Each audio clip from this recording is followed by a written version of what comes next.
Ito yung sabaw na talaga namang kahit napakainit ng panahon, gugustuhin mong higupin. Medyo may katagalan na nga rin nang huli akong nagluto nito, pero dahil nag-request si nanay, sabi niya ito na lang daw meriendahin namin.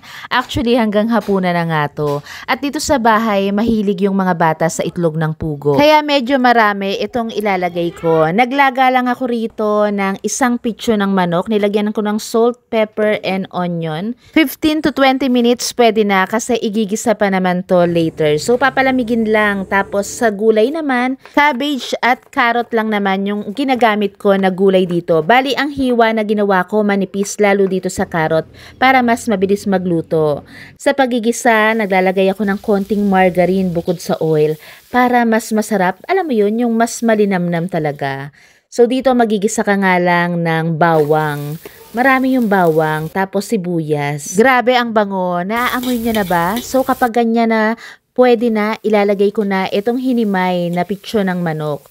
Bali dito, sasangkutsahin natin ng mabuti. Nilagyan ko na rin to ng timpla, konting patis, at maglalagay ako rito ng anato powder. Pwede ka rin gumamit ng buto ng atsuete, pero ako mas mabilis para sa akin na itong powder na lang yung gamitin. Ibubudbud mo na lang, mas easy, kaya mas madalas ito ang gamit ko. Nilagyan ko na rin ng paminta, so kapag ganito na parang halos na prito na yung sangkutsadong mabuti, ilalagay ko lang yung pinaglagaan ng manok kanina. Yung mga sibuyas na kasama dito sa pinaglagaan, i-discard ko na yan. Sabaw lang talaga yung kinuha ko. Lagyan mo na rin ng tubig, tansyahin mo na lang. Tapos ilagay mo na yung mga pampalasa, salt, pepper, patis, hindi mawawala yan. Kasi iba talaga yung flavor, yung sarap ng sabaw kapag may patis.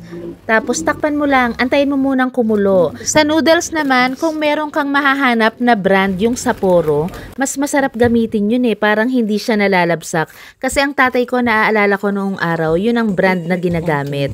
Bali dito, quick rinse ko lang ha, hindi ko ibababad sa tubig. At kung mahilig ka naman sa sotanghon, pakipusuan na agad itong ating recipe. Pakilagay na rin sa comment section kung saang lugar ka nanonood ngayon. Salamat!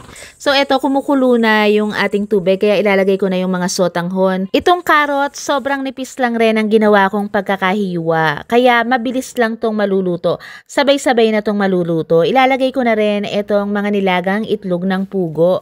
Adjust mo na yung timpla, then lagyan mo ng ginayat na spring onions. Kung meron kang fried garlic, lagyan mo kasi sobrang sarap nito lalo na kapag may fried garlic. So ganun nga lang ka-easy. At kung natakam ka dito sa ating recipe, ay nako, lutuin mo na pang merienda, pang ulam. Shout out po sa inyong lahat. Salamat!